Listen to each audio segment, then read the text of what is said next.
Oke, di sini saya akan menjelaskan apa itu PHBS, terutama di lingkungan sekolah dasar.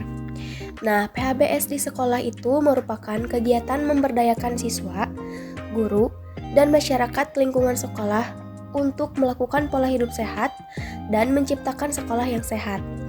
Manfaat PHBS ini juga mampu menciptakan lingkungan yang bersih dan sehat, meningkatkan proses belajar mengajar dari para siswa, guru, hingga masyarakat lingkungan sekolah yang akan menjadi sehat pula. Tujuan diadakannya sosialisasi PHBS di tingkat sekolah dasar ini itu bertujuan untuk meningkatkan kesadaran para siswa mengenai pentingnya hidup bersih dan sehat dan mengajak para siswa untuk mengimplementasikan pola hidup sehat sejak dini. Lalu di sini juga saya akan menjelaskan undang-undang tentang PHBS ini, yaitu yang pertama ada Undang-Undang Nomor 36 Tahun 2009 Pasal 79 tentang kesehatan.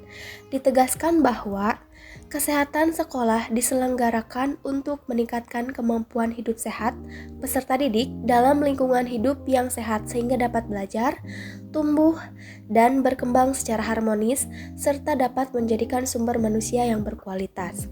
Selanjutnya di sini saya akan memberikan juga fakta-fakta yang diakibatkan oleh pola makan yang tidak sehat. Yang pertama itu ada yang dinamakan dengan ciki ngebul. Nah, Kepala Bidang Pencegahan dan Pengendalian Penyakit dan Dinkes Garut mengungkapkan adanya kasus keracunan yang disebabkan oleh cikbul atau ciki ngebul khususnya di Jawa Barat itu sebanyak 28 kasus dan 2 orang diantaranya itu berasal dari Tasikmalaya. Lalu selanjutnya itu ada maraknya kasus anak-anak di bawah umur yang cuci darah akibat kelebihan mengonsumsi makanan dan minuman yang tidak sehat seperti permen, gulali, telur gulung, seblak, lidi-lidian, dan yang lain sebagainya.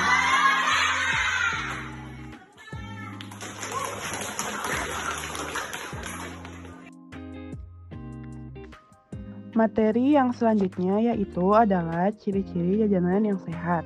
Apa sih jajanan yang sehat?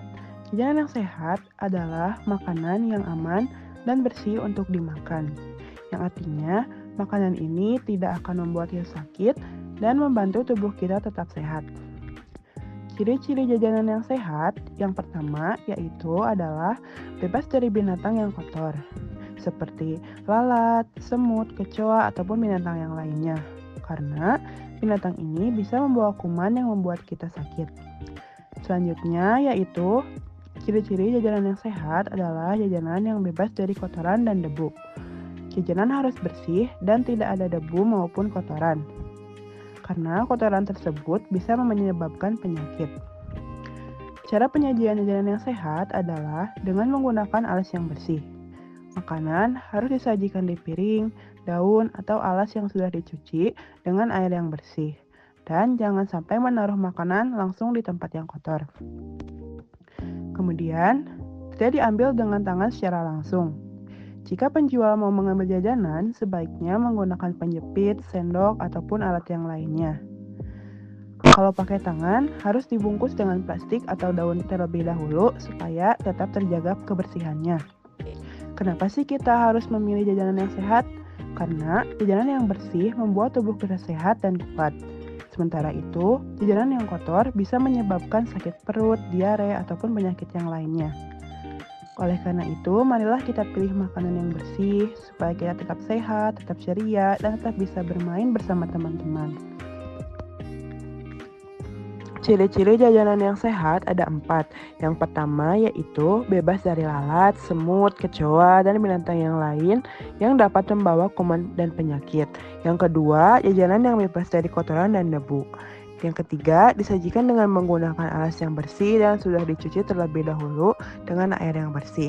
Dan yang terakhir, jangan mengambil jajanan menggunakan tangan kecuali sudah dibungkus plastik ataupun daun. Jamban bersih dan sehat. Kayak gimana sih jamban yang bersih dan sehat itu?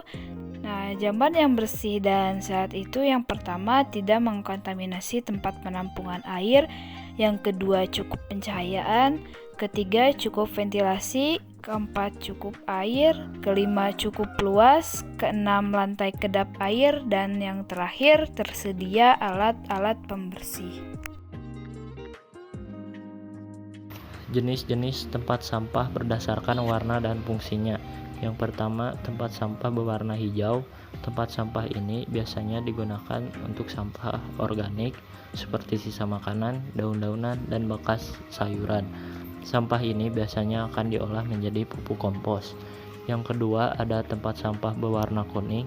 Tempat sampah ini biasanya digunakan untuk sampah anorganik seperti plastik bekas, kemasan air mineral berbahan plastik, dan lainnya. Sampah ini dapat didaur ulang atau dijadikan bahan baku kemasan baru.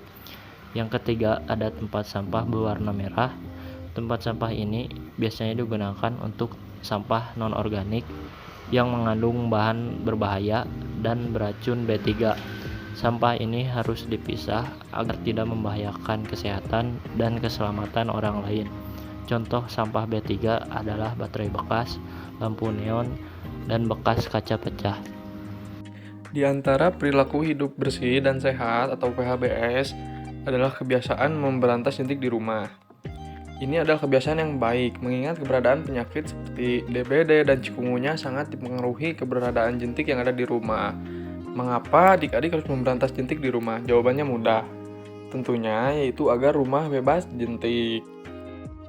Oke, selanjutnya mengapa sih olahraga itu sangat penting dalam PHBS? Karena yang pertama ini dapat meningkatkan kebugaran, yang kedua dapat meningkatkan kekebalan tubuh, yang ketiga menjaga berat badan ideal, yang keempat mencegah penyakit kronis, yang kelima meningkatkan kesehatan mental, yang keenam meningkatkan kualitas tidur. Di sini juga ada jenis-jenis olahraga yang dianjurkan dalam PHBS. Yang pertama ini olahraga aerobik seperti berlari, bersepeda, dan berenang. Yang kedua ada olahraga kekuatan seperti angkat beban atau latihan beban tubuh. Yang ketiga ada olahraga fleksibilitas seperti yoga atau village. Kalau buat yang nanya apa yang perlu dilakukan agar rumah bebas jentik? Lakukan pemberantasan sarang nyamuk atau PSN dengan cara 3M+, tahu menguras, menutup, mengubur, plus menghindari gigitan nyamuk. Menghindari gigitan nyamuk yaitu menggunakan kelambu ketika tidur, memakai obat yang dapat mencegah gigitan nyamuk, misalnya obat nyamuk bakar, semprot, oles, atau diusap ke kulit. Nah, apa manfaatnya rumah bebas jentik? Populasi nyamuk terkendali sehingga penularan penyakit dengan perantara nyamuk dapat dicegah atau dikurangi. Selanjutnya ada mencuci tangan. Kapan sih kita mencuci tangan dan bagaimana cara mencuci tangan? Ada 6 cara mencuci tangan, yaitu 1. Tuang cairan sabun pada telapak tangan, kemudian usap dan gosok kedua telapak tangan secara lembut dengan arah memutar. 2. Usap dan gosok juga punggung tangan secara bergantian. Yang ketiga, gosok sela-sela jari tangan hingga bersih. Yang keempat, bersihkan ujung jari secara bergantian dengan posisi saling mengunci. Yang kelima, gosok dan putar kedua ibu jari secara bergantian. Dan yang keenam atau yang terakhir, letakkan ujung jari ke telapak tangan kemudian gosok secara perlahan. Menimbang berat badan dan tinggi badan. Kenapa kita harus menimbang berat badan dan mengukur tinggi badan? Karena menimbang berat badan dan mengukur tinggi badan itu penting dan sebaiknya dilakukan setiap 6 bulan sekali secara berkala. Ini dilakukan supaya kita tahu bagaimana tubuh kita tumbuh.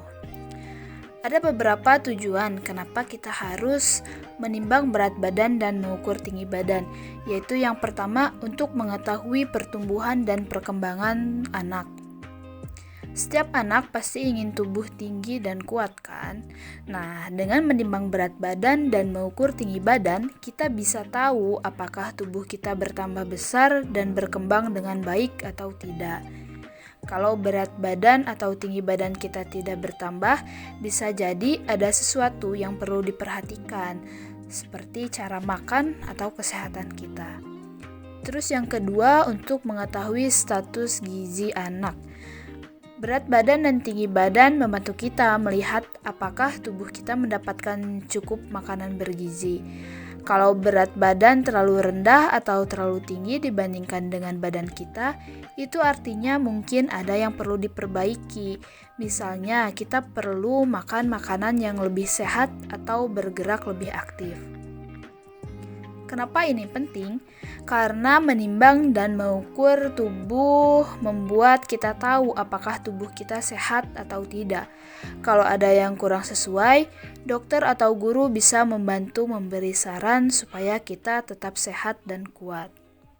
Jadi kesimpulan dari sosialisasi perilaku hidup bersih dan sehat di sekolah dasar ini itu bertujuan untuk menanamkan kebiasaan hidup sehat sejak dini. Materi yang disampaikan meliputi pentingnya menjaga kebersihan diri, lingkungan, dan pola makan sehat seperti mencuci tangan, mengonsumsi makanan bergizi, serta membuang sampah pada tempatnya. Selain itu, siswa diajak memahami pentingnya olahraga, pencegahan penyakit, dan kolaborasi dengan guru serta orang tua untuk menciptakan lingkungan sekolah yang sehat. Dengan sosialisasi ini, siswa diharapkan dapat menerapkan PHBS secara konsisten di sekolah maupun di rumah. Universitas yang ada di Sumedang yang mungkin letaknya nggak terlalu jauh dari sini, jadi kalian nggak perlu ongkos. Ya, itu pokoknya mah kita tunggu aja di WhatsApp gitu. Terima kasih. Kalau misalnya kalian punya saudara atau punya teteh yang mau kuliah, kalian bisa rekomendasiin ke Visi Pusat. Karena Visi Pusat itu kayak apa ya? Nantinya tuh bisa jadi kayak kepala desa, terus bisa jadi kerja di dinas-dinas, itu bagus tuh. Aspek prospek kerjanya tuh bagus di Visip. Terus juga Visip ini sudah terakreditasi baik ya, jadi ini baik sih. Kalau ini aku cuma bawa satu, ada yang mau lihat nggak? Yang mau kasihnya di atau kelasnya nanti bisa di bisa dibaca aja. Oke, gitu aja deh. Terima kasih ya buat semuanya, kalian hebat, kalian harus sukses. Pokoknya semangat terus, jangan lupa harus menjaga kebersihan dan kesehatan. Ya, terus buat kalian. Semangat ya, belajar. Semangat sekali terakhir. Yang semangat.